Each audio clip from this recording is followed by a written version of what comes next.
Welcome to Behind the Curtain, IMO. I'm Betsy Jordan. The new war at home, DEI, discipline, and the battle for the military soul. That's what today is about.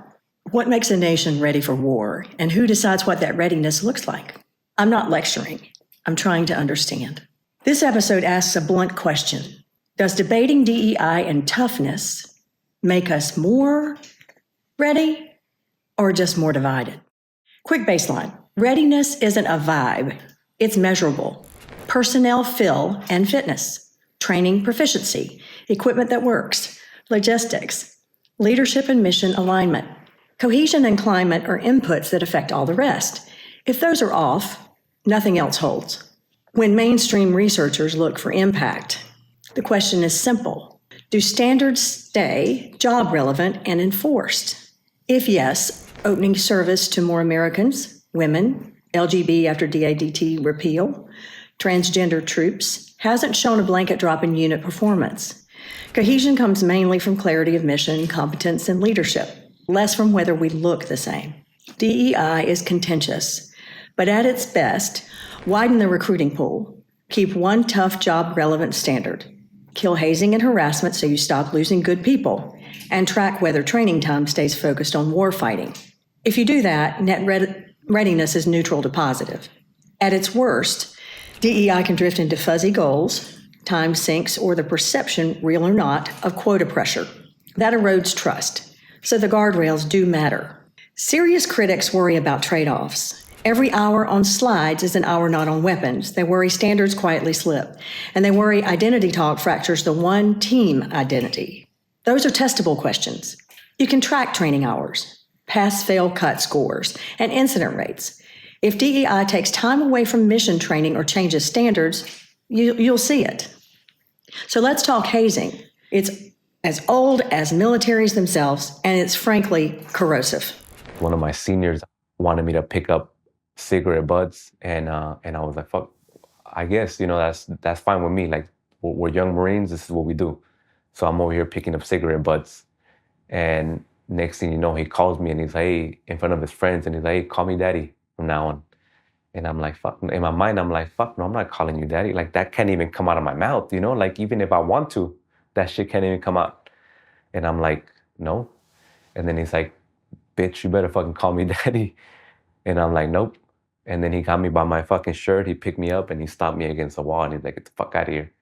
And then eventually they separated me and another guy that kind of stood his ground too. And they're like, we're not fucking with these guys no more. Now we're going to start eating up all these other guys. When you humiliate a teammate, you don't get honesty under stress. You get silence. Silence kills. The data line up. Units with harassment problems bleed trust, suffer more safety incidents, and lose people you can't afford to lose. What happens if we suddenly exclude groups, women from combat, or transgender troops, or gay service members, immediately? Your recruiting pool shrinks. Administratively, you get churn, reassignments, litigation, and morale hits. Near term, readiness dips come from people, not tactics. Fewer qualified bodies, more unit turbulence. Long term, you risk losing experienced NCOs and officers, exactly the people who glue teams together.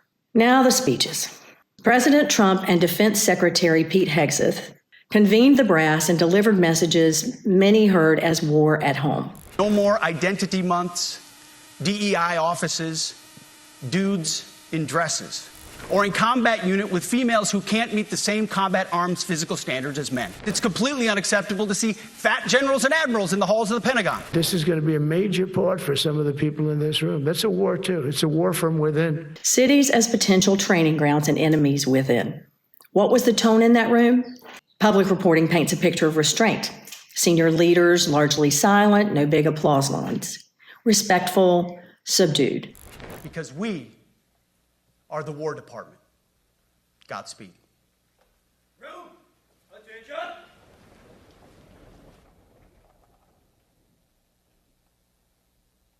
Which can be its own signal, a choice to remain apolitical in public even while listening to political talk. Outside the room, veterans and retired leaders were far less restrained.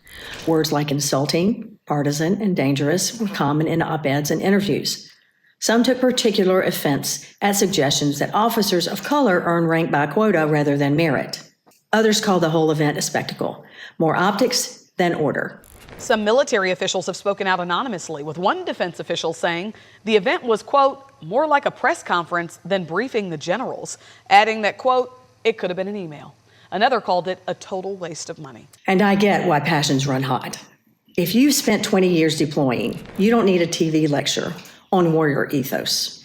There's also the guardrail question. The United States military's mission is external defense, not domestic policing.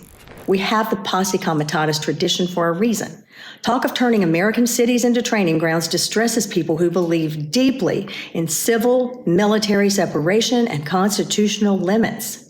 Rhetoric isn't policy, but rhetoric shapes policy. Troops listen, allies listen, recruits listen, enemies listen. So what do we do, and what do we actually know? We know readiness lives or dies on standards, training tempo, functioning equipment, and credible leadership. We know hazing and harassment corrode trust. We know broader access with one tough standard tends to be neutral to positive. Exclusion shrinks the pool and creates churn. And we know tough talk can either clarify priorities or alienate the very teams you need. The question is whether the talk is backed by job-relevant standards, real training, and apolitical command climate. I'm not asking you to agree with me. I'm asking you to look at the pieces the way a commander would. What keeps your people alive and your mission on track? If a policy, DEI or anti-DEI, helps you train harder, retain talent, and trust each other under fire, keep it. If it wastes time or bends standards, fix it. But whatever we do, don't turn fellow Americans into enemies. That's not readiness. That's theater. I'm Betsy Jordan, and this is Behind the Curtain, IMO. Thanks for being here. And if you find that this perspective will help you understand the arguments, the possibilities, and the solutions, then please share this and subscribe.